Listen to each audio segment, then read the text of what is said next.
England, 1863.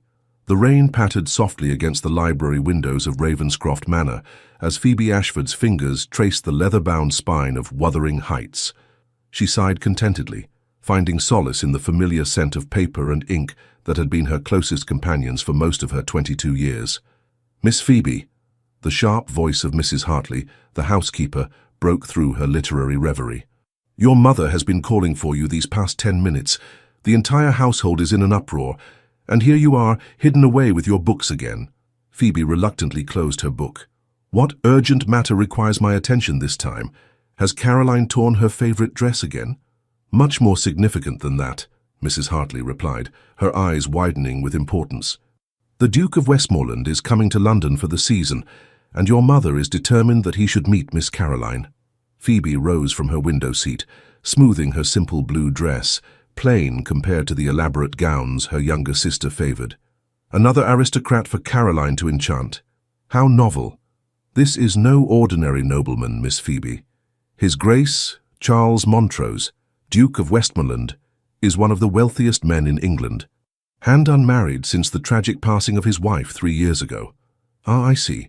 Mother has found a new target for her matrimonial ambitions." The words slipped out before she could censor them. Mrs. Hartley gave her a sympathetic look. "Your mother means well, Miss Phoebe. She only wants what's best for the family." "Of course she does," Phoebe agreed, though she couldn't keep the hint of bitterness from her voice. At 22, she was firmly on the shelf by society's standards, while 19-year-old Caroline was the diamond of the season. The drawing room was in chaos when Phoebe entered. Her mother, Lady Victoria Ashford, was directing servants like a general commanding troops, while Caroline twirled before a mirror, admiring her golden curls. "There you are, Phoebe," Lady Victoria exclaimed. "For heaven's sake, could you not have changed into something more presentable? Never mind, there's no time now. We've received an invitation to Lady Blackwood's ball tomorrow evening, and the Duke of Westmoreland will be in attendance." Caroline clapped her hands excitedly. "I shall wear my new blue silk gown with the Belgian lace. Every gentleman will be utterly captivated." "Not every gentleman, my dear," Lady Victoria corrected. "Only one matters. The Duke is known to be extremely selective in his social interactions. He rarely attends London events." Phoebe moved toward the door. "If that's all, Mother, I'll return to my—" "No, you will not," Lady Victoria interrupted. "You will attend this ball as well, Phoebe. A respectable family must present a united front." Phoebe opened her mouth to protest, but was silenced by her mother's raised hand. "I've asked Miss Hartwell to assist you in selecting an appropriate gown. Nothing too elaborate. We wouldn't want to distract from Caroline, but presentable enough." Miss Evangeline Hartwell, the family's governess, nodded from her corner.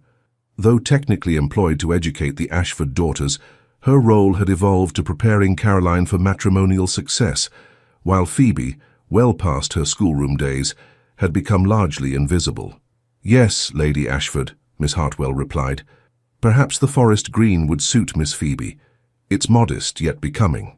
Phoebe suppressed a sigh. "Forest green it is, then. If you'll excuse me, I have correspondence to attend to." As she slipped from the room, she heard her mother's final instructions to Caroline. "Remember, my dear, a duchess's coronet would look splendid upon your golden curls. The Westmoreland jewels are legendary."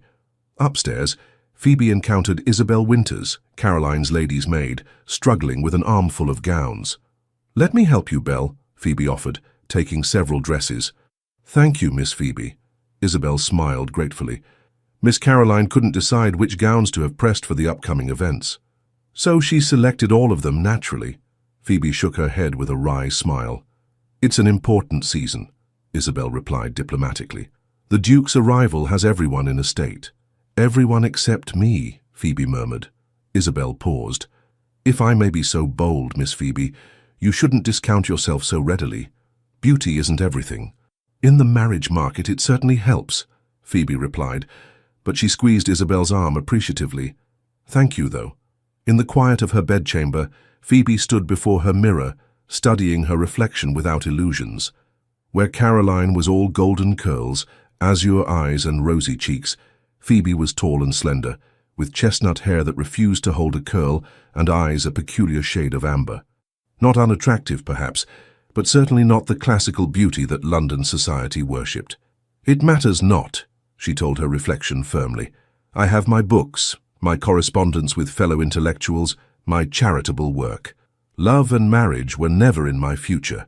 Yet as she turned away from the mirror, a small treacherous part of her heart whispered, "But what if they could be?"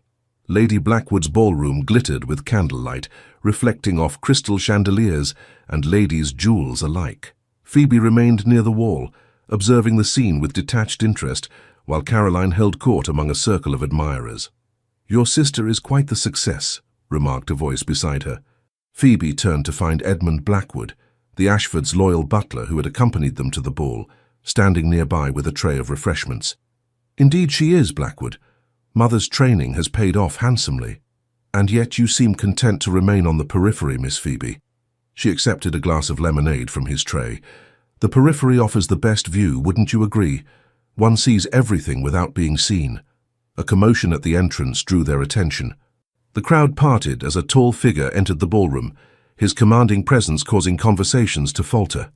"The Duke of Westmoreland," Blackwood murmured, before returning to his duties. Phoebe observed the newcomer with curiosity. Charles Montrose moved with the confidence of a man accustomed to power, his dark evening clothes impeccably tailored to his broad shoulders. His face was not classically handsome, too severe with sharp cheekbones and a strong jaw, but undeniably striking. His eyes, dark and penetrating, surveyed the room with cool assessment. Lady Victoria wasted no time. Within moments, she had maneuvered Caroline directly into the Duke's path.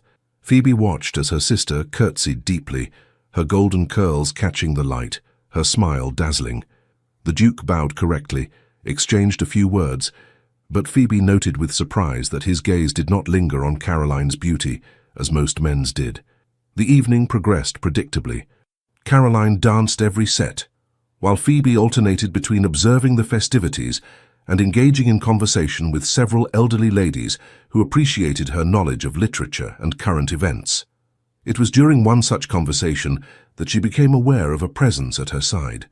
Looking up, she found herself staring into the dark eyes of the Duke of Westmoreland. "Miss Ashford, I believe?" His voice was deep, with a hint of northern accent. Phoebe curtsied, startled by his sudden appearance. "Your Grace, yes, I am Phoebe Ashford. Lady Harrington was just telling me of your interest in contemporary literature. You've read Mr. Dickens's latest work." "I have, Your Grace. I found his social commentary particularly incisive." Something flickered in his eyes, surprise, perhaps, or interest. "Most young ladies prefer Mr. Dickens' romantic plots to his social observations. I am not most young ladies, Your Grace." The words slipped out before she could censor them. Instead of taking offense, the Duke's mouth curved slightly. "No, I don't believe you are, Miss Ashford." Across the room, Phoebe could see her mother watching with barely concealed horror, while Caroline's admirers glanced over in confusion. "I understand Ravenscroft Manor possesses an impressive library," the Duke continued. "I myself am a collector of rare editions. Perhaps I might call upon your family and discuss our mutual literary interests." Before Phoebe could respond, Lady Victoria materialized at her side. "Your Grace, how delightful that you've met my elder daughter, but you simply must meet Caroline properly. She's just finished playing the pianoforte, such a talented girl." The Duke's expression cooled. "Indeed, Lady Ashford. However, Miss Phoebe and I were discussing literature. Perhaps another time." He bowed to Phoebe. "Until we meet again, Miss Ashford. I look forward to continuing our conversation." As he walked away, Lady Victoria hissed, "What did you say to him, Phoebe? The Duke barely looked at Caroline all evening, and now he's speaking of calling on us because of you and your books." "We merely discussed Mr. Dickens, Mother." "Goodness gracious." Lady Victoria pressed a hand to her forehead. "Literature, of all things. Well, if his interest in books brings him to Ravenscroft, we must use the opportunity wisely. Caroline will wear her pink muslin tomorrow. It makes her look positively angelic." Later that night, as Isabel helped Phoebe undress, the lady's maid commented, "The Duke seemed most attentive to you this evening, Miss Phoebe." "He was merely being polite to a wallflower," Phoebe replied, though she couldn't help remembering the intensity of his dark gaze. "I don't think so, miss. Mr. Blackwood says his Grace is known for his discernment. He doesn't waste time on empty pleasantries." Phoebe shook her head. "Don't be fanciful, Belle. By this time tomorrow, the Duke will have forgotten my existence. Men like Charles Montrose marry women like Caroline. Beautiful, accomplished, perfect for a duchess. But as she lay in bed that night, Phoebe found herself recalling the brief spark of connection she'd felt when discussing literature with the Duke. For a moment, just a moment, she had been seen, not as Caroline's plain elder sister, but as herself. "Foolish thoughts," she whispered into the darkness. "Morning will bring reality back into focus." She couldn't have known how wrong she was. True to his word, the Duke of Westmoreland called at Ravenscroft Manor the following afternoon. The household was thrown into a frenzy of preparation at the first sight of his elegant carriage coming up the drive. "He's here. Goodness, he's early," Lady Victoria exclaimed, frantically adjusting Caroline's golden curls. "Phoebe, for heaven's sake, at least pinch your cheeks for some colour." Phoebe ignored the instruction, remaining seated with her embroidery, while the butler, Blackwood, announced their distinguished visitor. "His Grace the Duke of Westmoreland," Blackwood intoned with perfect gravity, though Phoebe caught the slight twinkle in his eye as he glanced her way. Charles Montrose entered the drawing-room with the same commanding presence he had displayed at the ball.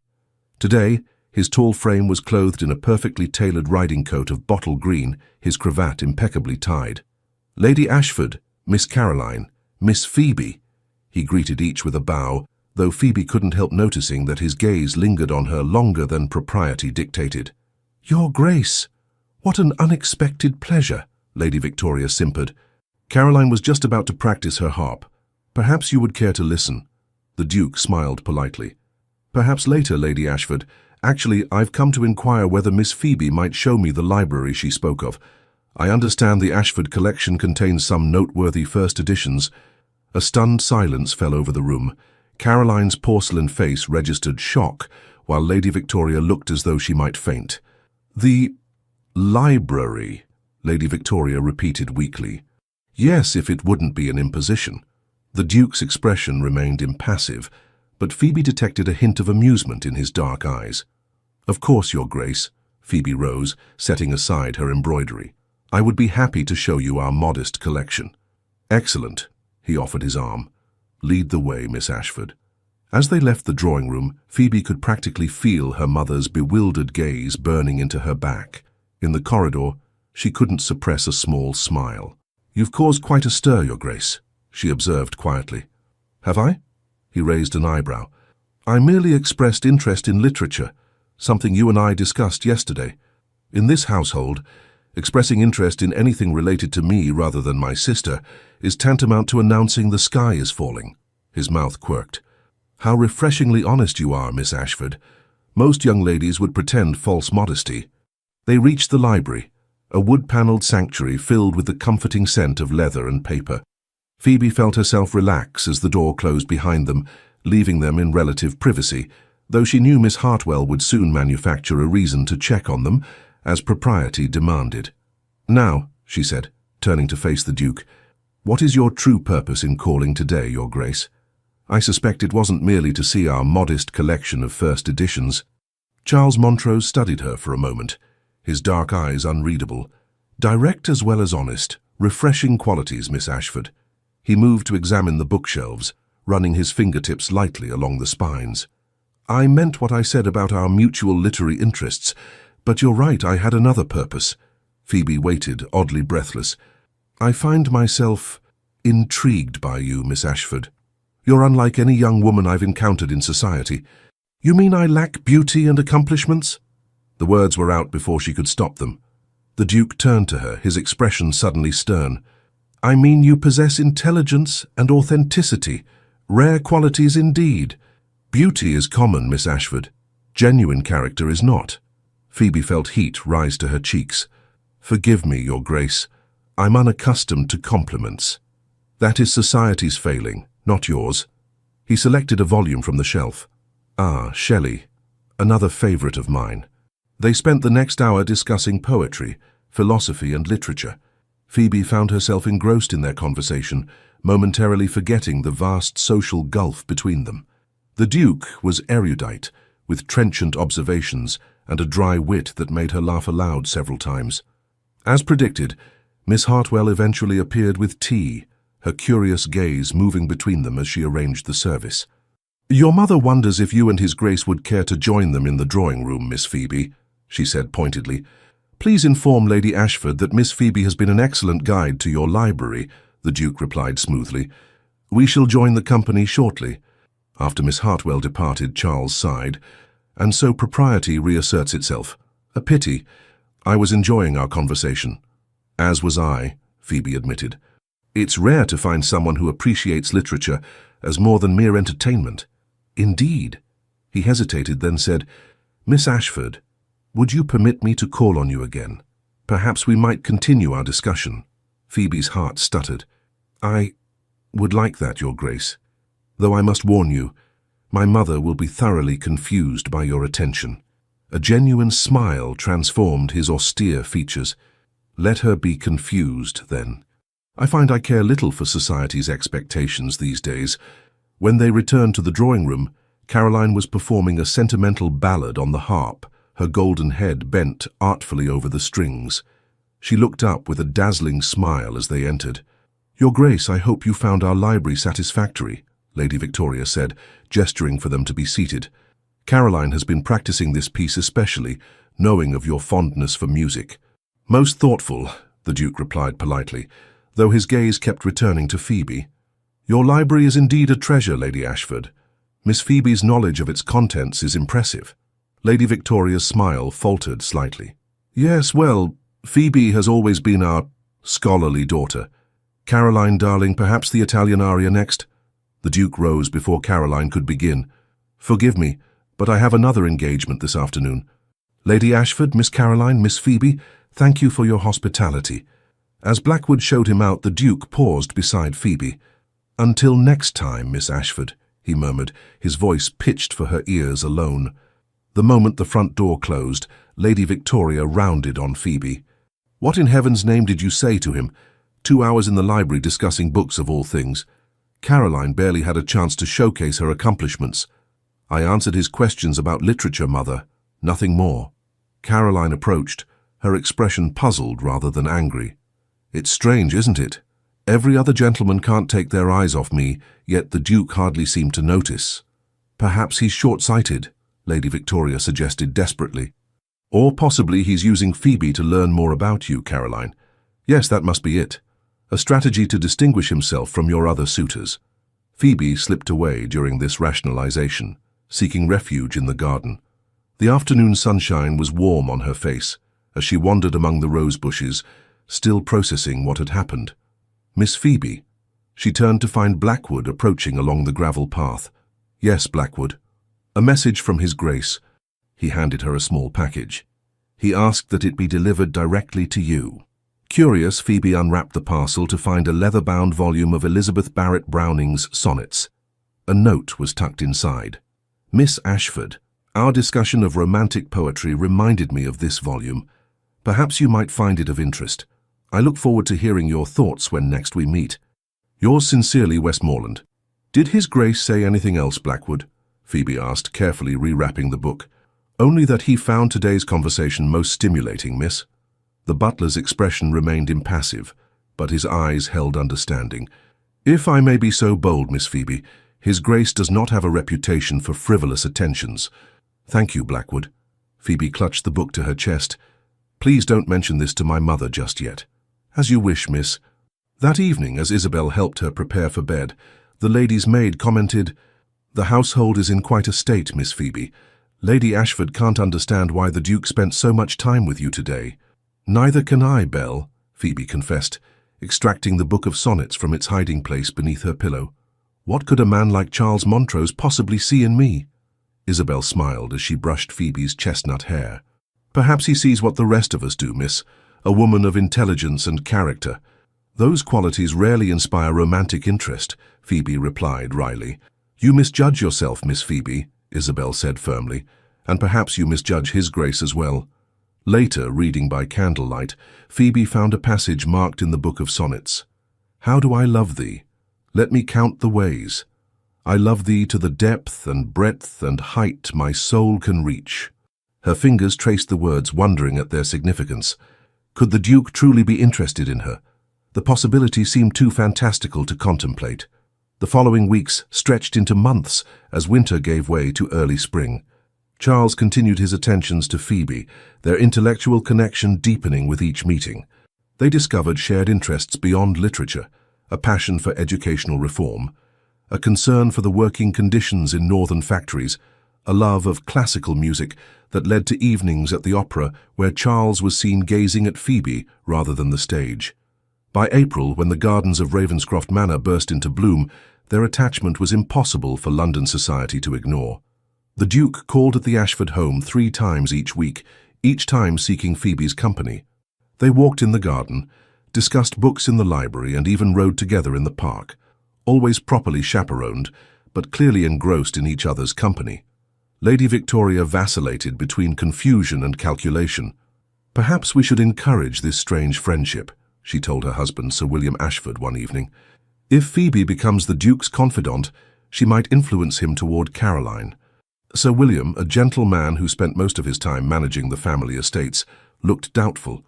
"Victoria, my dear, I believe the Duke's interest in our Phoebe may be more than friendship." "Nonsense!" Lady Victoria exclaimed.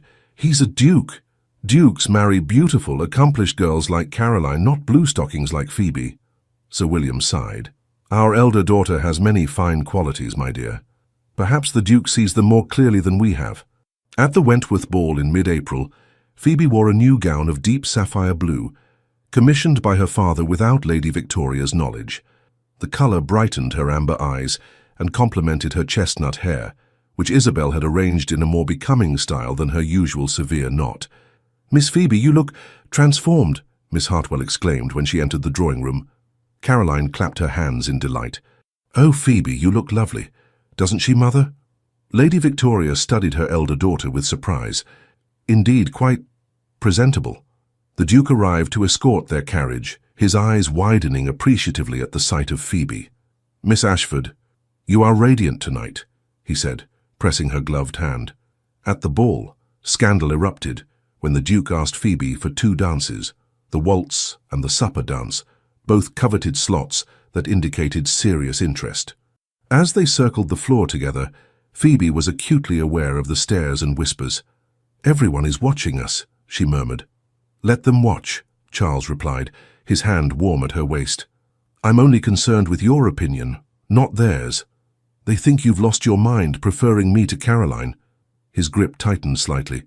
"I haven't lost my mind, Phoebe. On the contrary, I believe I've finally found it, and my heart as well." Phoebe stumbled slightly at his words, but Charles steadied her smoothly. "Careful," he murmured, a smile in his voice. "We wouldn't want to give the gossips more to discuss." During the supper dance, they were approached by Lady Cordelia Westwood, a beautiful widow known for her sharp tongue and determined pursuit of titled gentlemen. "Your Grace," she purred, ignoring Phoebe completely. "How unexpected to see you participating so enthusiastically in the season's festivities. London has missed you these past years." "Lady Westwood," Charles nodded coolly, "Miss Ashford and I were just discussing the merits of the Romantic poets versus their predecessors." Lady Cordelia's perfect features arranged themselves into a sympathetic smile. "How kind of you to indulge Miss Ashford's intellectual interests. Such a refreshing change from the usual social niceties, isn't it? Almost charitable." Phoebe felt herself flush with humiliation at the implied insult. But before she could respond, Charles's voice cut through the air like ice. "There is nothing charitable about enjoying the company of an intelligent, genuine woman, Lady Westwood. Now, if you'll excuse us, our dance awaits." As they moved away, Phoebe whispered, "You shouldn't have antagonized her. Lady Westwood is influential in society circles." "I care nothing for her influence," Charles replied. "And I won't allow anyone to insult you, Phoebe, not even the Queen herself." Later that evening, as Phoebe sought a moment's respite on a secluded balcony, she overheard Lady Cordelia speaking to a group of matrons. "It's obvious what the Duke is doing," she said, her voice carrying clearly. "Everyone knows about his first wife's mental instability. He's seeking a sensible, plain wife this time, one who won't embarrass him with flights of fancy or attract other men's attention. Poor Miss Ashford is merely convenient, bookish, forgettable, and unlikely to receive other offers." Phoebe froze, the cruel words cutting deeper than she wanted to admit. Was that truly how Charles saw her? A safe, sensible alternative to a beautiful but potentially troublesome wife? She was so lost in her painful thoughts that she didn't hear the balcony door open behind her. "Phoebe," Charles's voice startled her. "Are you unwell? You disappeared so suddenly." She turned to face him, struggling to maintain her composure. "Your Grace, Charles," he corrected gently. "When we're alone, I wish you would call me Charles." "I don't think that would be wise," she replied stiffly. "In fact, I think perhaps your attention to me has been misguided." His brow furrowed. "What are you saying?" "I've overheard certain speculations about your intentions, that you seek a wife who is the opposite of your first, someone plain, sensible, unlikely to cause scandal or attract admirers." Charles's expression darkened. "Lady Westwood, I presume. Her jealousy makes her vicious." "Is it untrue, then?" Phoebe challenged, her hurt making her bold. "Do you deny that I am a stark contrast to the beautiful, vivacious women most men pursue?" "I deny that my interest in you is based on anything but genuine admiration and growing affection," he replied, stepping closer. "Phoebe, surely you know by now how I regard you. I know that a duke is expected to marry a woman like my sister, beautiful, accomplished, bred to be an ornament to society. I know that your interest in me has caused speculation and confusion. And I know that I cannot bear to be chosen merely because I am safe and sensible." Charles took her hands in his dark eyes intense. "Listen to me, Phoebe Ashford. I have spent my life surrounded by beautiful, empty-headed women who care only for titles and wealth. My first marriage was a disaster precisely because I chose based on beauty and social expectations rather than character and compatibility." His voice softened. "From our first conversation, I recognized in you something rare and precious, a mind that challenges me, a spirit that doesn't bend to convention, a heart that remains genuine despite society's pressures. Your beauty, and yes, you are beautiful, though in a less conventional way than your sister, grows more apparent to me each time we meet." Phoebe trembled at the sincerity in his voice. "I fear I will disappoint you," she whispered. "I am not Duchess material, Charles." "You are exactly what I want in a Duchess," he replied. "Someone who will be my partner, not merely my ornament. Someone with whom I can share my thoughts, my concerns, my life." He raised her hands to his lips, pressing a kiss to her fingers. "I know it soon, and I don't wish to rush you, but please, Phoebe, don't let Lady Westwood's spite or society's expectations come between us." The door to the balcony opened suddenly, revealing Lady Victoria with Caroline in tow. "There you are, Phoebe. What in heaven's name are you doing alone with the Duke? Come inside at once, it's most improper." Charles released Phoebe's hands reluctantly. "Lady Ashford, the fault is entirely mine. I wished for a moment of private conversation with Miss Ashford." "Private conversation?" Lady Victoria looked scandalized. "Your Grace, while we are honored by your attention to our family, I must insist on propriety. If you wish to speak with Phoebe, it must be in the presence of a chaperone." "Of course, Lady Ashford," Charles replied smoothly. "I was just telling Miss Phoebe how much I look forward to your family's garden party next week. I understand you've invited much of London society." "Indeed, Your Grace." Lady Victoria's expression softened at the mention of her upcoming social triumph. "It will be the event of the season. Caroline will perform several pieces on the harp." "Delightful," Charles murmured, his eyes still on Phoebe. "Until then, Miss Ashford." As they departed the ball, Phoebe remained silent, her mind whirling with confusion. Charles's words had touched her deeply, yet doubt still lingered.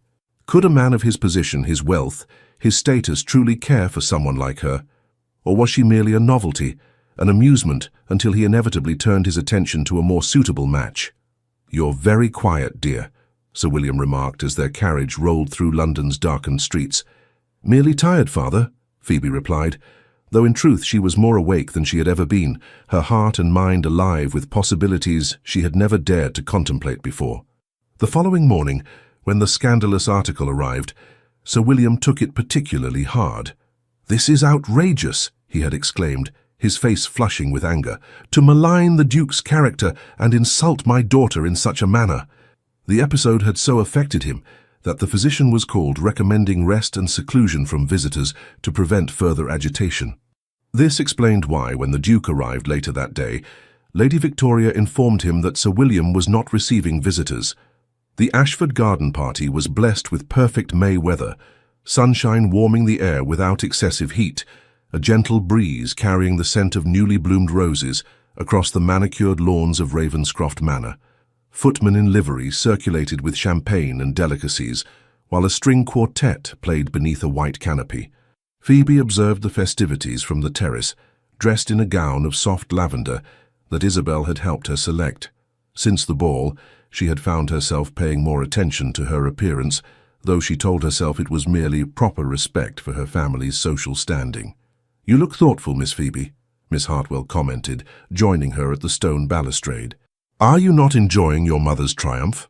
"I'm enjoying the sunshine and music," Phoebe replied diplomatically.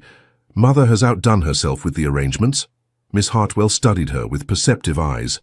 "And perhaps awaiting a certain guest?" Phoebe's cheeks warmed. "Miss Hartwell, surely you don't credit the ridiculous gossip about the Duke and me?" "I credit what I observe, Miss Phoebe. His Grace looks at you as a man looks at something precious and rare." Before Phoebe could respond, Blackwood appeared on the terrace. "Miss Phoebe, His Grace the Duke of Westmoreland has arrived and is asking for you specifically." Phoebe's heart quickened as she descended to the garden. Charles stood near the rose garden, tall and distinguished in a perfectly tailored coat of deep blue. He turned at her approach, his austere features softening. "Miss Ashford," he bowed over her hand. "You look lovely today." "Your Grace," she curtsied, acutely aware of the many eyes observing them. "Thank you for attending our modest gathering." "I would not have missed it," he replied, offering his arm. "Would you walk with me? Your mother has already given permission." As they strolled among the roses, properly visible to the other guests, but with enough privacy for conversation, Charles seemed unusually tense. "Is something troubling you?" Phoebe asked. He sighed. "I received a concerning letter this morning. It seems Lady Westwood has been spreading rumours about my first marriage." Phoebe frowned. "What sort of rumours?" "Insinuations that Elizabeth's death was not the tragic accident it appeared to be." His jaw tightened. "That I was somehow responsible." "That's outrageous!" Phoebe exclaimed. "Surely no one would believe such malicious nonsense." "You'd be surprised what society will believe when presented as scandalous gossip," Charles replied grimly. "Especially about someone like me who has never courted popularity." Phoebe touched his arm gently. "Will you tell me what really happened? Not that I doubt you, but you deserve to know the truth." Charles led her to a stone bench partially screened by climbing roses. "Elizabeth was beautiful, charming, the toast of society, and deeply unhappy in our marriage." He gazed into the distance, his expression pained. "We were ill-suited from the beginning. I married her because it was expected. She was the daughter of a marquess, perfect Duchess material by society's standards, but we had nothing in common beyond our social positions." "I'm sorry," Phoebe murmured. "Elizabeth found consolation in other companionship.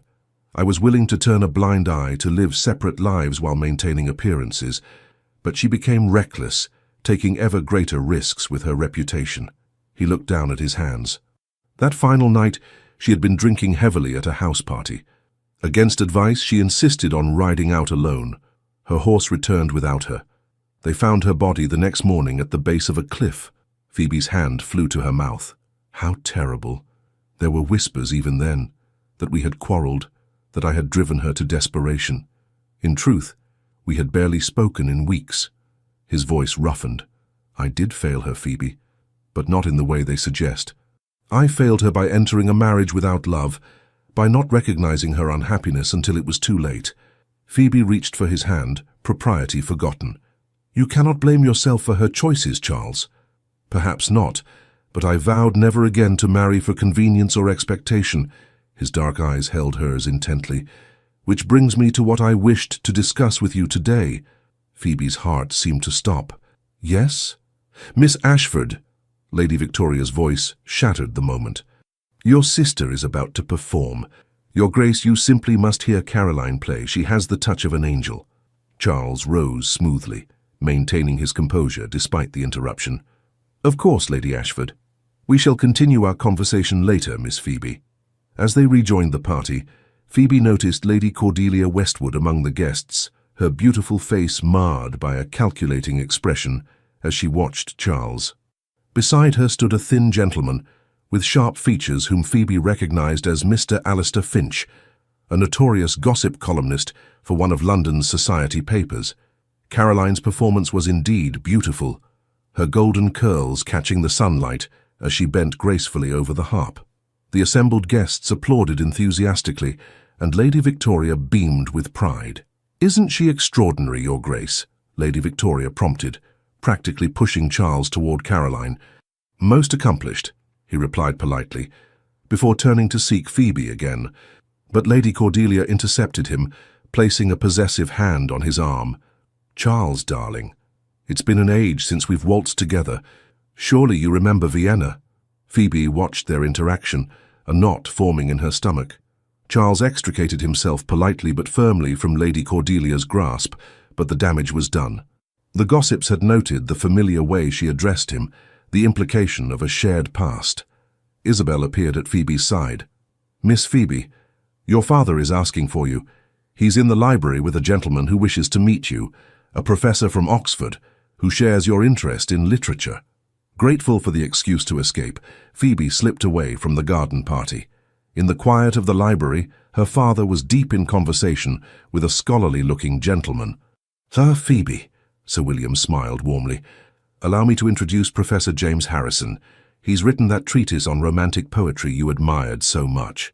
The afternoon passed pleasantly in literary discussion, but Phoebe's mind kept returning to Charles and their interrupted conversation. What had he wanted to tell her? By the time she returned to the garden, many guests had departed, including, she learned with disappointment, the Duke.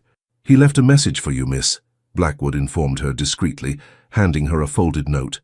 "And may I say he seemed most displeased to be departing without speaking to you again." Phoebe waited until she was alone to read the message. "My dear Phoebe, I regret that our conversation was interrupted. There is much more I wish to say to you. Indeed, a question of the utmost importance I wish to ask. Would you do me the honor of riding with me tomorrow morning? I shall call for you at 10 if that is convenient. Yours, Charles." Phoebe pressed the note to her heart, hope and anxiety warring within her. Could he truly be contemplating? But no, it seemed too fantastical to even consider. That evening, as the family dined together, Lady Victoria was in high spirits. "A most successful afternoon. Did you notice how the Countess of Harrington complimented our arrangements? And Caroline, darling, everyone adored your performance." "Thank you, Mother," Caroline replied, though her smile seemed subdued. "I only wish the Duke had stayed longer," Lady Victoria continued. "Such a pity he was called away on business." Phoebe kept her eyes on her plate, not trusting herself to comment. "Actually, Mother," Caroline said suddenly, "I wish to speak with you about the Duke." Lady Victoria beamed. "Yes, dear. Did he say something to you during your performance?" "No, but I've been observing him these past weeks." Caroline glanced at Phoebe. "I believe his interest lies with Phoebe, not with me." A stunned silence fell over the table. Lady Victoria's face froze in an expression of disbelief. "Don't be absurd, Caroline. The Duke is merely being courteous to your sister." "He sought her out immediately upon arrival today," Caroline persisted. "They conversed privately in the rose garden. He watches her constantly when we're in company together. Mother, surely you've noticed." "Nonsense." Lady Victoria's voice rose shrilly. "What possible interest could the Duke have in Phoebe when you are present? You with your beauty, your accomplishments." "Victoria," Sir William interrupted firmly, "our daughter is speaking. Let her finish." Caroline reached across the table to take Phoebe's hand. "I'm not upset, Phoebe, truly. I have many admirers, too many sometimes. But the Duke, the way he looks at you is different, and I think you care for him too." Phoebe squeezed her sister's hand, touched by her unexpected support. "Caroline, This is preposterous," Lady Victoria exclaimed. "Sir William, surely you don't entertain this fantasy? A Duke marrying our Phoebe?" Sir William regarded his wife steadily. "And why not? Our elder daughter is intelligent, well-read, kind-hearted, qualities any sensible man would value in a wife, title or no. But she's not—" Lady Victoria bit off her words. "Not what, Mother?" Phoebe asked quietly. "Not beautiful like Caroline? Not accomplished in the ways society values? Not the daughter you've groomed to make a brilliant match?" "I merely meant that you've never shown interest in marriage before," Lady Victoria amended weakly. So your books, your charitable work, those have always been your priorities. Perhaps because I never imagined anyone would choose me, Phoebe replied, surprising herself with her candor.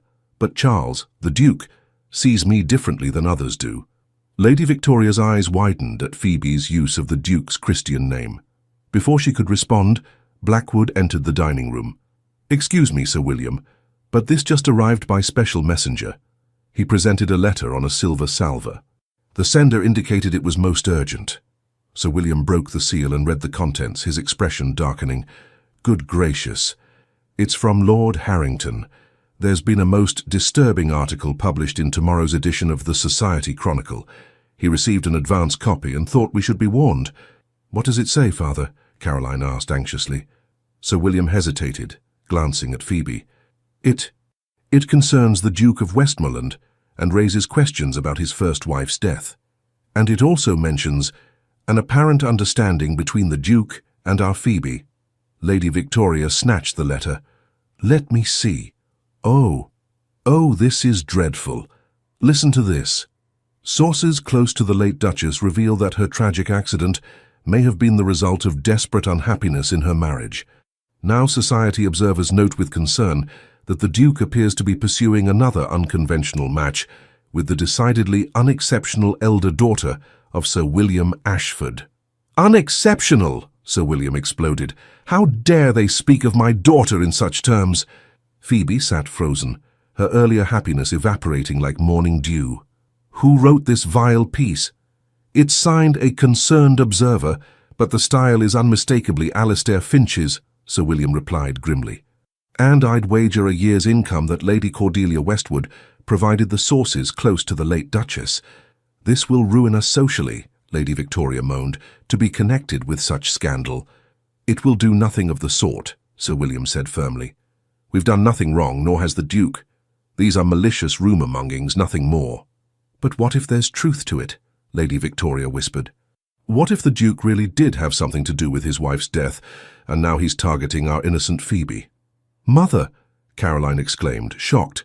"I won't hear another word of such nonsense," Sir William declared. "The Duke is a man of honour, and I won't have his character assassinated in this house." Phoebe rose from the table, her appetite gone. "If you'll excuse me, I need some air." In the garden, the spring evening was cool and fragrant with blossoms. Phoebe paced the gravel paths, her mind in turmoil. She believed Charles's account of his wife's death implicitly, but the damage of the article would be severe. Would he withdraw from society again, retreat to his northern estates?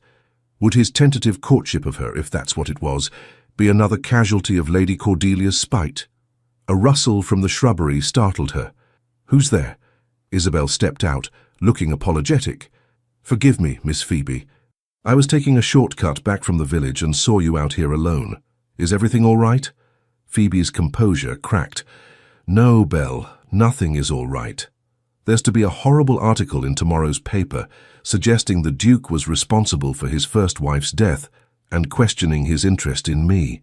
"Oh, miss," Isabel's eyes widened, "that's dreadful. Who would write such things?" "Lady Cordelia Westwood, I suspect, through her puppet, Mr. Finch." Phoebe sank onto a stone bench. "She wants the Duke for herself, and she'll destroy anyone who stands in her way." Isabel sat beside her, propriety forgotten in the face of Phoebe's distress. "Do you love him, Miss Phoebe?" The directness of the question took Phoebe by surprise. I hardly know him, Belle, but when we're together I feel seen, valued, as if the person I truly am is precisely the person he wants to know." "That sounds like the beginning of love to me," Isabel said softly. "It doesn't matter now," Phoebe replied bitterly. "After this scandal he'll likely withdraw from society again, and even if he doesn't, my mother will never allow me to see him." "If I may be so bold, miss, you're a grown woman of 22. Perhaps it's time to decide for yourself what and whom you want." The next morning dawned grey and drizzly, matching Phoebe's mood. She dressed simply, expecting to spend the day sequestered at home while the scandal broke across London society. To her surprise, Blackwood informed her that the Duke's carriage had arrived as planned. "His Grace is waiting in the morning room, Miss Phoebe. He seems determined." Heart pounding, Phoebe found Charles pacing before the fireplace, his expression grim but resolute. He turned at her entrance, his dark eyes softening. "Phoebe, thank you for seeing me." "Charles, have you seen today's Society Chronicle? There's a terrible article—" "I've seen it," he interrupted. "That's partly why I'm here. I refuse to let Lady Cordelia's spite dictate my actions or feelings." He crossed to her, taking her hands in his. "The other reason I'm here is to finish our conversation from yesterday. Phoebe, these past weeks have shown me what I've been missing in my life. Genuine connection, intellectual companionship, the joy of being with someone who values me for myself, not my title or fortune." Phoebe's breath caught. "Charles, The door burst open, revealing Lady Victoria in a state of high agitation. "Your Grace, how unexpected. I'm afraid our household is in some disarray this morning. Perhaps you could call again tomorrow?" "Mother, please," Phoebe began, but Charles spoke over her. "Lady Ashford, I understand your concern given the unfortunate publication this morning. That is precisely why I must speak with Sir William, and with Miss Phoebe, without delay." "Sir William is not receiving visitors," Lady Victoria said desperately. "He's most upset about the article's implications regarding our family." "Then I shall speak plainly to you, madam." Charles drew himself up to his full height, his aristocratic bearing unmistakable. "I have come to request your daughter's hand in marriage." Lady Victoria swayed, clutching the doorframe for support. "Marriage? But Caroline is engaged in correspondence lessons this morning." "Not Caroline, Lady Ashford. I wish to marry Phoebe." The silence that followed was profound. Phoebe felt as though the world had stopped spinning, her future hanging in the balance of this extraordinary moment. "This is most irregular," Lady Victoria stammered. "In light of this morning's publication, surely you understand that any connection between our families would be complicated." "I understand that malicious gossip should never stand in the way of genuine affection," Charles replied firmly. "I care deeply for your daughter, Lady Ashford. I believe she returns my regard. With your blessing or without it, I intend to make her my Duchess." Phoebe found her voice at last. "Charles, are you certain the scandal—" "Scandals fade, Phoebe. What I feel for you will not." He turned to face her fully, his expression more vulnerable than she had ever seen it. "If you'll have me, that is." Before Phoebe could respond, Sir William entered the room, his face grave. "Your Grace, I see you've braved the storm to call on us this morning." "Sir William." Charles bowed slightly. "I've just informed Lady Ashford of my wish to marry your daughter. I now formally request your blessing." Sir William's expression softened. "You have it, Your Grace, if Phoebe wishes to accept you. But I must ask, are you prepared for the social consequences? This article, vicious though it is, will cause talk." "Let them talk," Charles replied. "I've lived too long concerned with appearances and society's expectations. What matters to me now is Phoebe's happiness and my own." All eyes turned to Phoebe, who stood trembling with emotion. "Charles, this is so unexpected. Are you truly willing to face scandal, gossip, perhaps even ostracism from society for my sake?" "For our sake," he corrected gently. "And yes, without hesitation." A commotion in the hallway interrupted the moment. Blackwood appeared, looking uncharacteristically flustered. "Forgive the intrusion, Sir William, but Lady Cordelia Westwood is demanding entrance. She claims it's a matter of utmost urgency." Sir William frowned. "The audacity after what she's done?" "Let her in," Charles said unexpectedly. "I have a few words for Lady Westwood myself." Lady Cordelia swept into the morning room, magnificently attired in a morning dress of emerald silk. Her beautiful face registered shock at finding Charles already present. "Your Grace, I came immediately when I saw that dreadful article. Such malicious falsehoods. I wanted to assure you of my support in this difficult time." Charles regarded her coldly. "How curious, Lady Westwood, considering you were seen in close conversation with Mr. Finch at yesterday's garden party, immediately after which this dreadful article was written." Lady Cordelia's composure slipped momentarily before she recovered. "A coincidence, surely. Mr. Finch approaches many people for society gossip." "Indeed? Then you deny providing him with information about my first wife?" "Of course I deny it." Lady Cordelia's voice rose indignantly. "Elizabeth was my dear friend. I would never dishonor her memory." "Then perhaps you can explain this." Charles produced a letter from his coat pocket. "A message from Mr. Finch to you, mistakenly delivered to my secretary this morning, thanking you for your invaluable insights regarding my first marriage and my current infatuation with the plain Ashford girl." Lady Cordelia blanched. That's a forgery. Is it? Shall we summon Mr. Finch to verify his handwriting?" Charles's voice was dangerously quiet. "Or perhaps you'd prefer I speak with Lord Westwood about your activities. I understand he's most concerned about the family's reputation since your late husband's passing."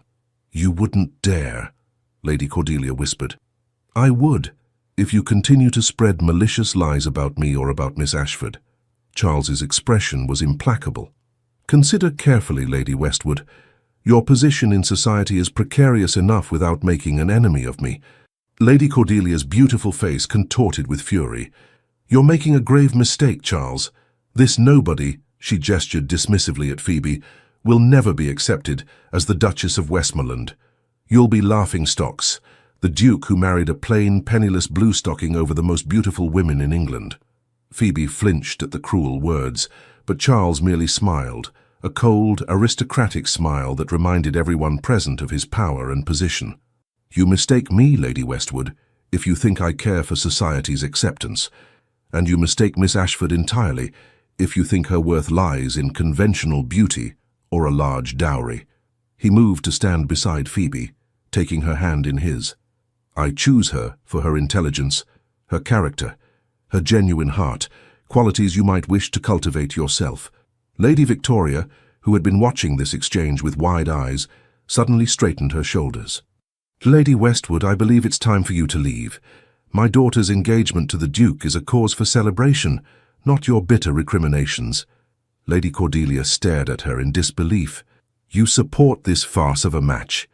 Your plain, awkward daughter stealing a duke from your beautiful one?" "My daughter," Lady Victoria replied with unexpected dignity, "has captured the heart of one of England's finest gentlemen through her own merits. I would be a poor mother indeed if I failed to recognize her good fortune, or his." Lady Cordelia looked from face to face, finding no allies.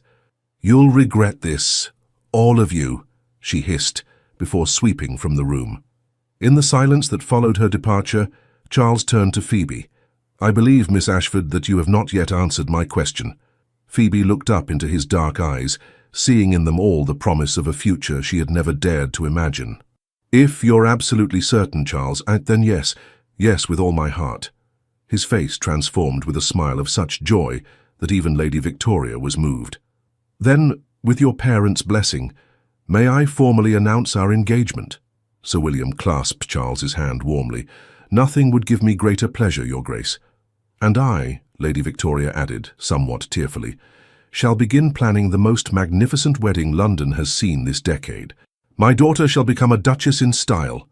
As plans and congratulations flowed around them, Charles drew Phoebe slightly apart. "Are you happy, my love? Truly?" Phoebe's heart overflowed with emotion. "Happier than I ever thought possible.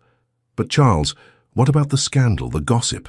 "We shall weather it together," he replied, raising her hand to his lips.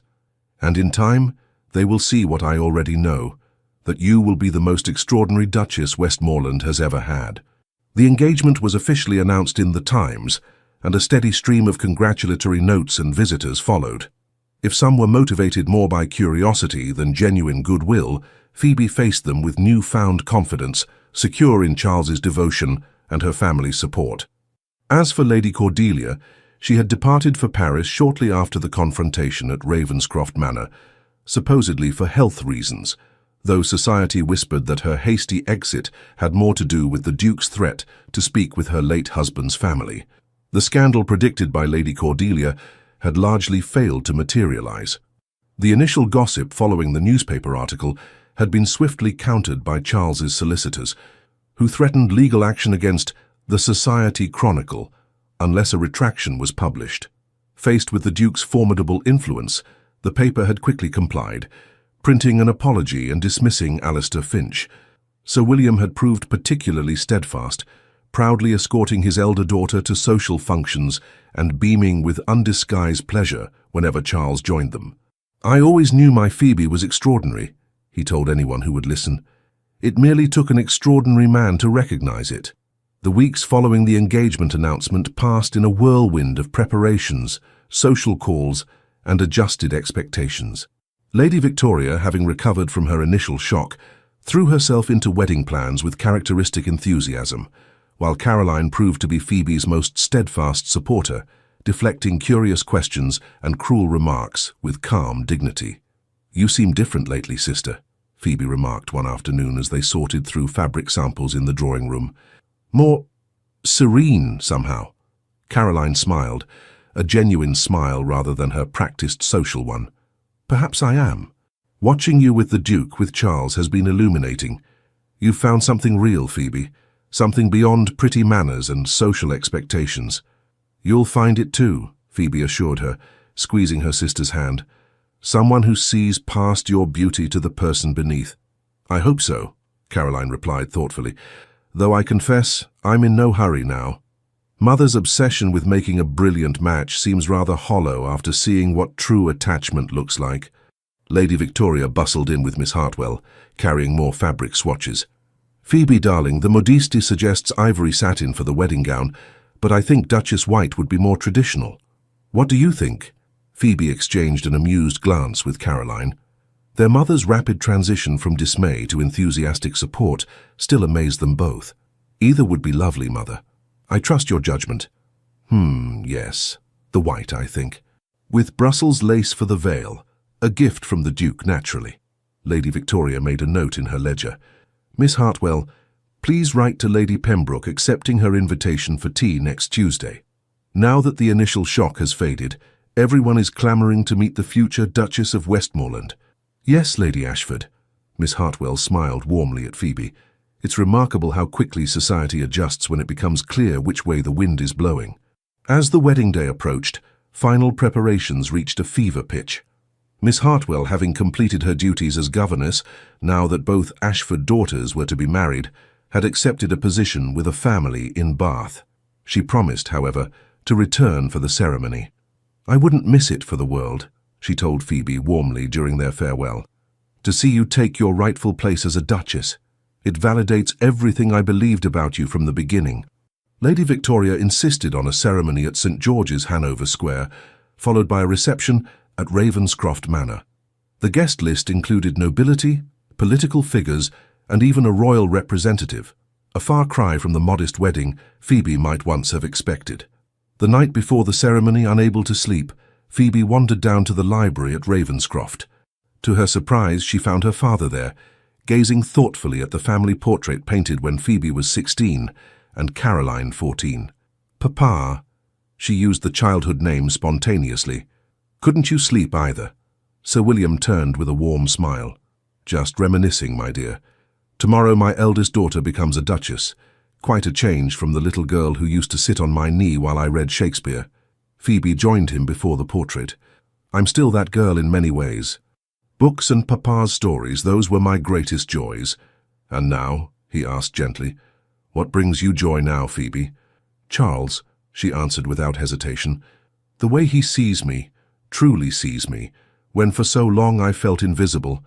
The life we'll build together at Westmoreland, the good we might do with his resources and position." Sir William's eyes grew misty. "I've always been proud of you, Phoebe. Your mother and we perhaps focused too much on Caroline's prospects, thinking your happiness lay in intellectual pursuits rather than marriage. I hope you can forgive us for not seeing your full potential." "There's nothing to forgive," Phoebe assured him, leaning her head on his shoulder as she had as a child. "I didn't see it myself until Charles showed me what was possible." The wedding day dawned clear and bright, a perfect June morning. The ceremony was everything Lady Victoria had dreamed. St. George's filled with flowers and London's elite, Caroline resplendent as maid of honour, Sir William proud and emotional as he escorted Phoebe down the aisle. From her seat near the front, Miss Hartwell watched with quiet pride as her former pupil approached the altar with dignified grace. But for Phoebe, the only moment that truly mattered was when she reached Charles at the altar and saw the love shining in his dark eyes as he took her hand in his. "You are beautiful," he whispered as they turned to face the clergyman. And for perhaps the first time in her life, Phoebe truly felt beautiful. Not because of her appearance, but because of her soul. Though Isabel had worked wonders with her chestnut hair, and the white Duchess satin gown was indeed magnificent, but because of the way Charles looked at her, as though she were the only woman in the world, the vows were exchanged, the rings placed on trembling fingers, and with a kiss that balanced dignity with genuine emotion, Phoebe Ashford became Her Grace, the Duchess of Westmoreland. The reception at Ravenscroft Manor was a glittering affair. Even Lady Victoria had to admit that society had embraced the match with unexpected enthusiasm. The initial whispers about the Duke choosing the plain Ashford girl had given way to speculation that he had recognized something special in Phoebe that others had missed, leading many to reassess their own judgment of her.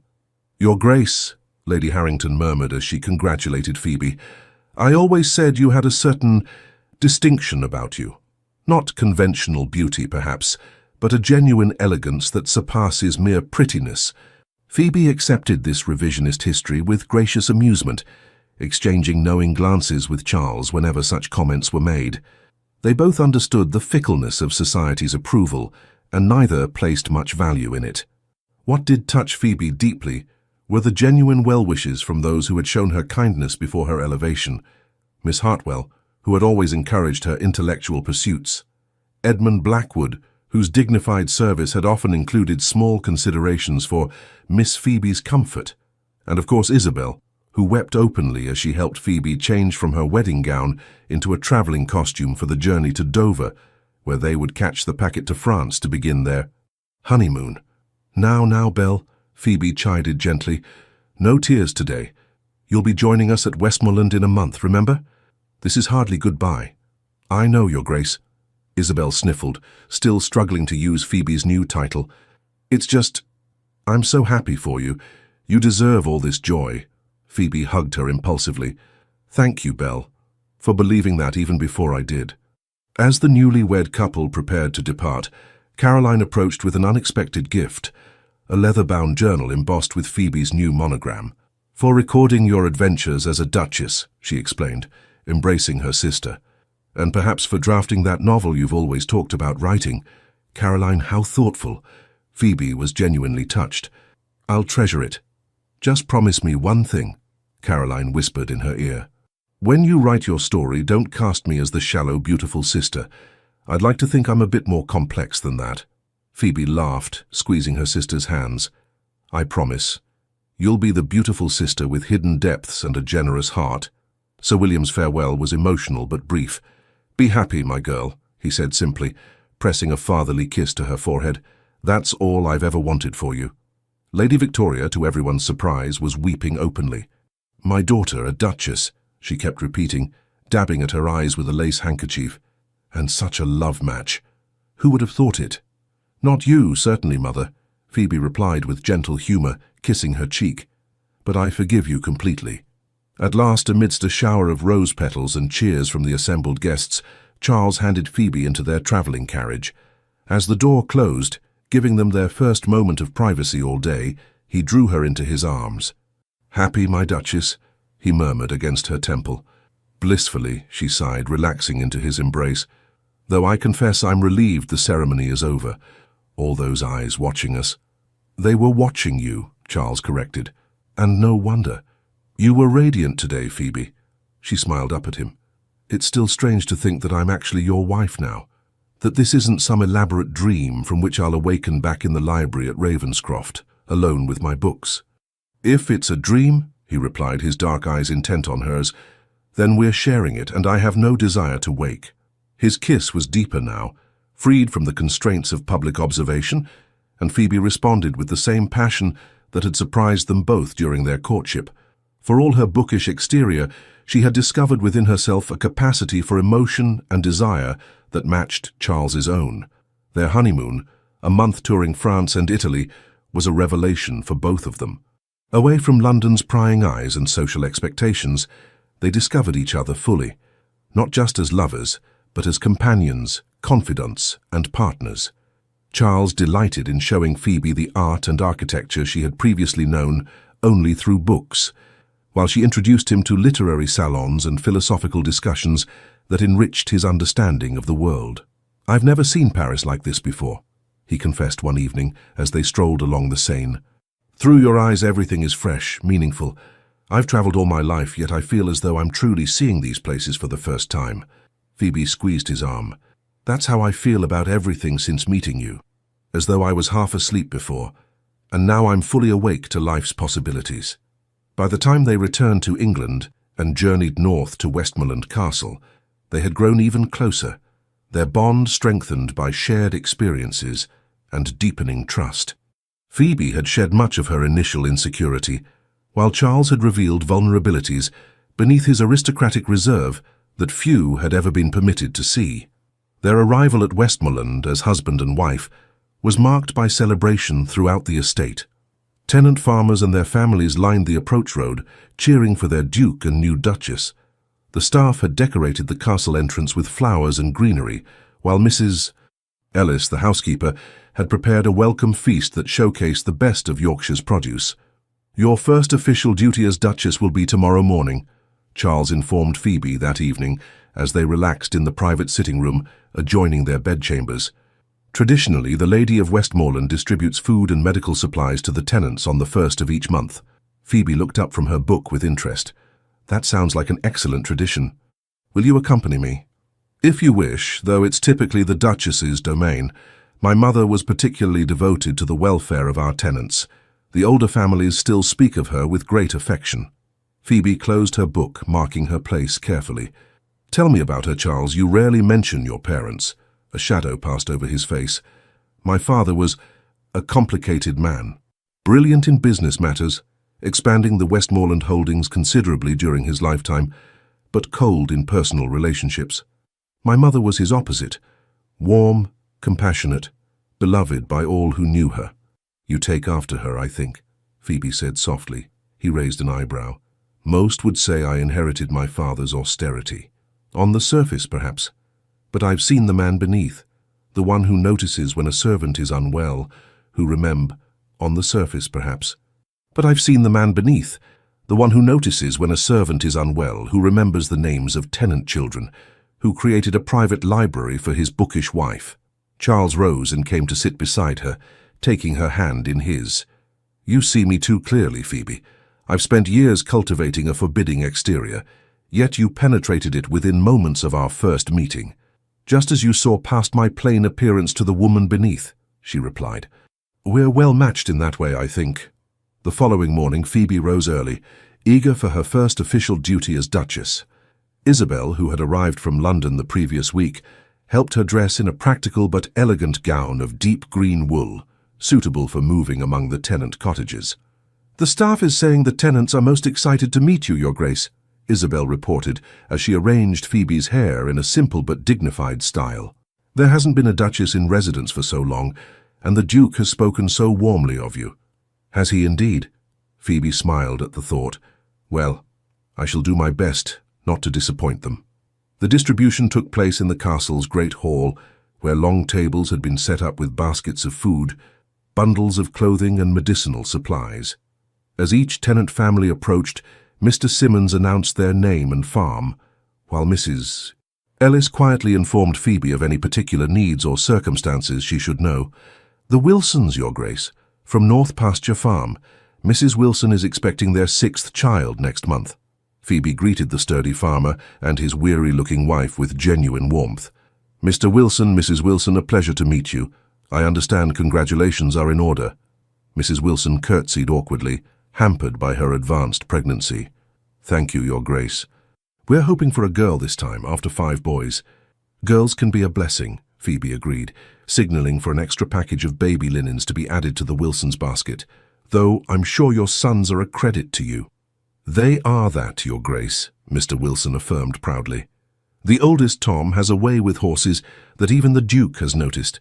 Perhaps he might be considered for a position in the stables when he's older," Phoebe suggested, making a mental note to mention it to Charles. Good horsemanship is always valued at Westmoreland. The Wilsons departed beaming, and so it continued through the morning, Phoebe learning names and circumstances, offering not just material assistance, but genuine interest in the lives of those dependent on the estate. Charles observed from nearby, occasionally adding his own comments but largely allowing Phoebe to establish her own relationship with the tenants. "You were magnificent," he told her afterward, as they walked through the kitchen gardens where summer vegetables were ripening in neat rows. "The tenants are already half in love with their new Duchess." Phoebe laughed. "Hardly that, but they seemed pleased to be heard. So many mentioned your mother's kindness, how she remembered their children's names, inquired after elderly relatives, knew exactly which families needed extra support." "You remind me of her," Charles said softly. "She would have adored you, Phoebe." "I wish I could have known her." Phoebe stopped to examine a particularly fine stand of rosemary. "I have so much to learn about managing an estate of this size. Your mother seems to have set a high standard." "You'll exceed it," Charles said with conviction. "Already you've suggested improvements to the tenant cottages that neither my mother nor I considered. Those new ventilation systems from your father's estate will make a significant difference to health conditions." As summer gave way to autumn, Phoebe settled into her role as Duchess of Westmoreland with growing confidence. She established a lending library for tenant children, updated the estate's accounting systems, and implemented modern sanitation improvements in the village, all while mastering the social duties expected of her position. Charles watched her flourish with pride and delight. "You were born for this role," he told her one crisp October evening as they shared a quiet dinner in their private dining room. "Westmoreland has never been better managed." "High praise from a man who once managed it single-handedly," she teased, though pleasure at his approval warmed her. "But I do love it, Charles. The responsibility, the chance to make meaningful improvements, even the social obligations, though I confess I still prefer our quiet evenings alone to grand entertainments." "As do I." He reached across the table to take her hand. "Which is why I've been thinking, perhaps we might limit our time in London this season, unless you've developed a taste for ballrooms and soirees." Phoebe laughed. "Goodness, no. I'm perfectly content to remain at Westmoreland for the winter, though we should perhaps visit my family at Christmas. Caroline's letters hint that she may have news to share." "A suitor at last?" "I suspected as much from Sir William's latest correspondence. He mentioned a certain Lord Harrington's son paying particular attention to her." "James Harrington?" Phoebe's eyes widened. "Why, he's considered the most eligible bachelor in England since you were unmarried. How appropriate that he should be drawn to Caroline." Charles's expression grew thoughtful. "Actually, I met young Harrington at my club last month. Intelligent fellow, interested in agricultural improvements and tenant welfare, not at all the usual society fop. I think he might see beyond Caroline's beauty to the person beneath, just as you saw me," Phoebe finished softly. "Oh, I do hope so. Caroline deserves someone who values her true self." They were interrupted by a discreet knock at the door. Mr. Simmons entered, bearing a silver salver with a telegram. "From London, Your Grace. Marked urgent." Charles opened it, his expression shifting from curiosity to concern as he read, "It's from Sir William. Lady Victoria has fallen ill. Influenza, the doctors believe. They request our immediate return to London." Phoebe rose immediately. "We must go at once. If you'll excuse me, I'll speak with Isabel about packing." "Of course. I'll have the carriage prepared and send a telegram that we'll depart on the morning train." They reached London the following evening to find Ravenscroft Manor in a state of controlled anxiety. Sir William greeted them in the entrance hall, his face drawn with worry. "Thank you for coming so quickly. The doctor says the crisis has passed, but Victoria remains very weak. She's been asking for you, Phoebe." "I'll go to her at once," Phoebe said, already removing her travelling gloves. "Charles, would you—" "I'll wait here with Sir William," he assured her. "Take all the time you need." Lady Victoria lay propped against pillows in her darkened bedchamber, her normally vibrant face pale and drawn. She roused slightly as Phoebe entered. "Phoebe, is that you, my dear?" "Yes, Mother." Phoebe approached the bed, taking her mother's frail hand. "Charles and I came as soon as we received Father's telegram. How are you feeling?" "Better now that you're here." Lady Victoria's voice was weak but determined. "The doctors are being ridiculous, keeping me confined like this. I have so much to do. Caroline's presentation at court is in just 2 months." "Caroline can wait," Phoebe said firmly. "Your health is more important." Lady Victoria's eyes filled with tears.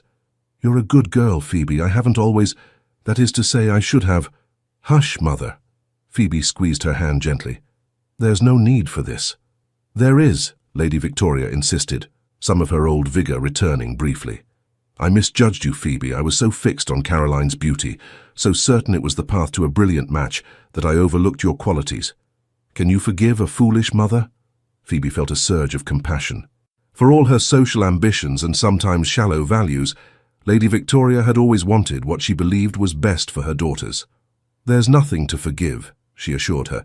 "You raised me to be educated, well-mannered, capable, all qualities that serve me well as a duchess. And you must have done something right, for Charles fell in love with me despite my lack of conventional beauty." Lady Victoria managed a small smile. "He's a man of discernment, your Duke. I see that now. And you've blossomed, Phoebe. There's a confidence about you, a radiance that has nothing to do with physical beauty." "That's Charles's doing," Phoebe admitted. "He sees me in a way no one else ever has." "No, my dear," Lady Victoria corrected, surprising her. "The qualities were always there. He merely recognized what the rest of us were too blind to see." Over the following days, Lady Victoria's health improved steadily. By the week's end, she was well enough to join the family for tea in the drawing room, though still wrapped in shawls and confined to a chaise longue.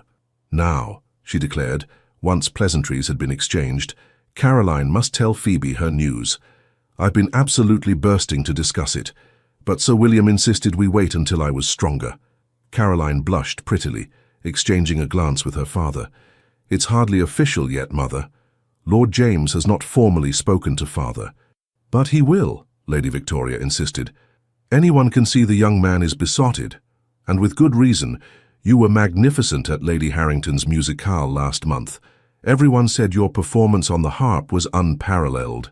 "Actually," Caroline said hesitantly, "Lord James and I mostly discussed books that evening. He's quite knowledgeable about poetry, particularly the romantic poets." Phoebe exchanged a surprised look with Charles. "Books? Caroline, I had no idea you were interested in poetry." "I wasn't particularly," her sister admitted, "but after seeing how you and Charles connected over literature, I thought perhaps I should expand my interests beyond music and watercolors. So I've been reading more, visiting museums, attending lectures at the Royal Society." "And Lord James shares these interests?" Charles inquired. Caroline nodded, her blue eyes brightening. "He does. He thinks a woman should have an educated mind as well as accomplishments.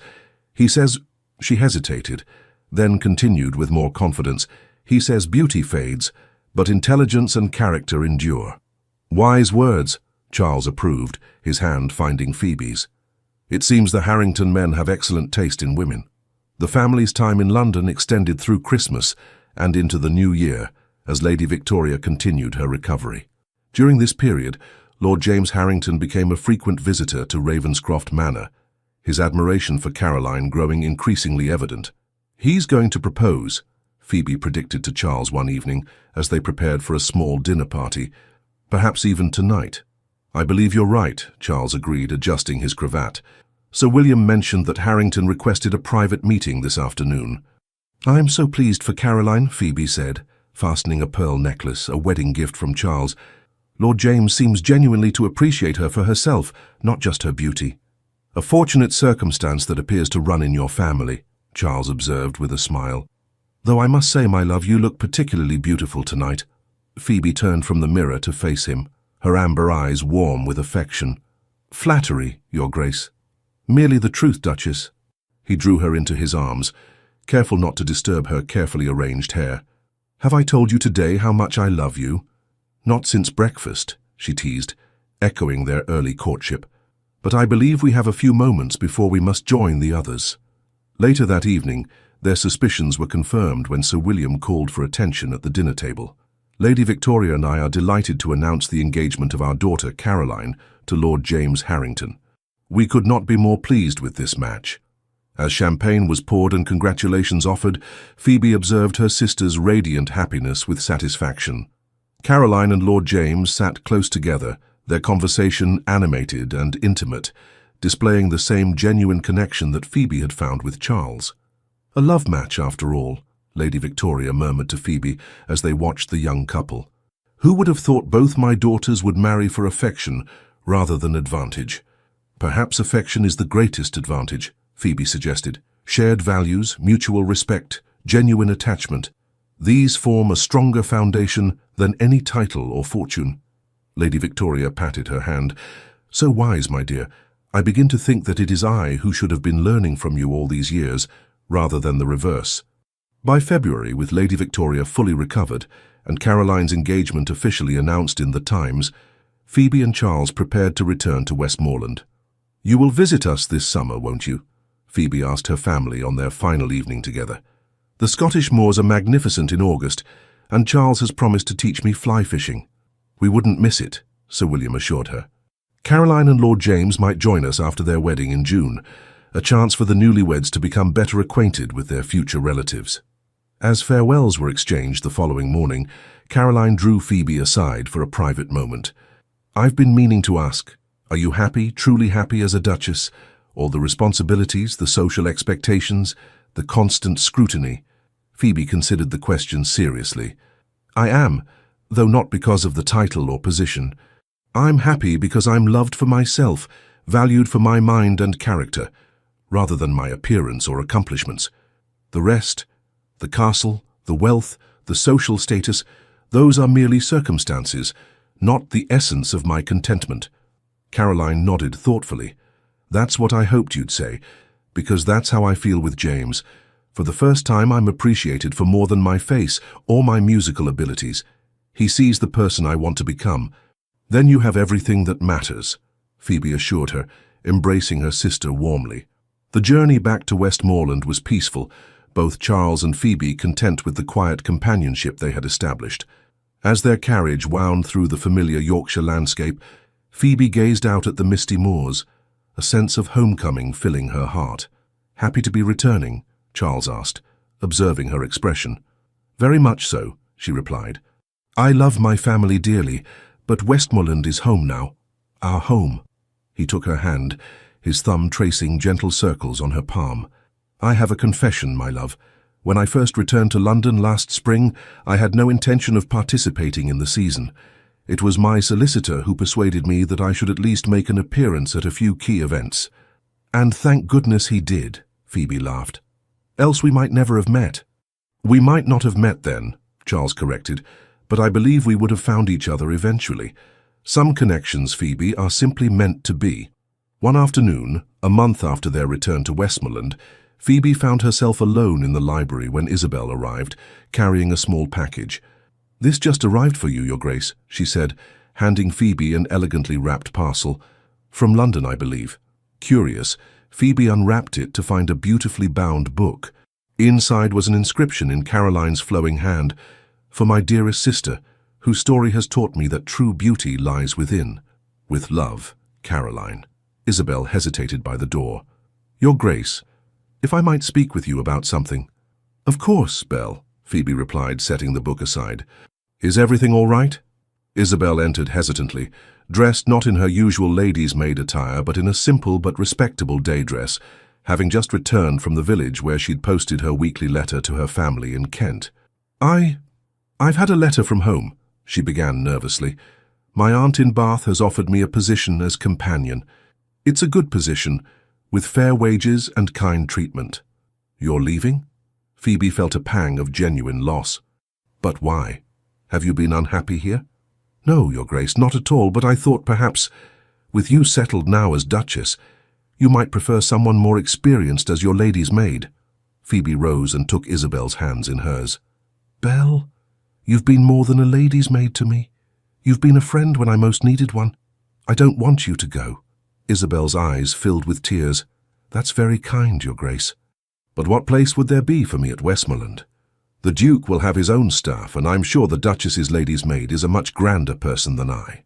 "Actually," came a deep voice from the doorway, "the Duke would be honored if you would consider continuing in your role." Both women turned in surprise to find Charles standing there. He stepped into the room with an apologetic smile. "Forgive me for interrupting. I had come to the library to speak with Phoebe about our upcoming visit to the North Country estates, and was about to knock when I overheard your conversation. I couldn't help but intervene." "Your Grace!" Isabel dropped into a deep curtsy. "Miss Winters." Charles nodded pleasantly. "Forgive my interruption, but I couldn't help overhearing your conversation. Phoebe has spoken often of your kindness and support. Such loyalty deserves recognition, not dismissal." Isabel looked bewildered.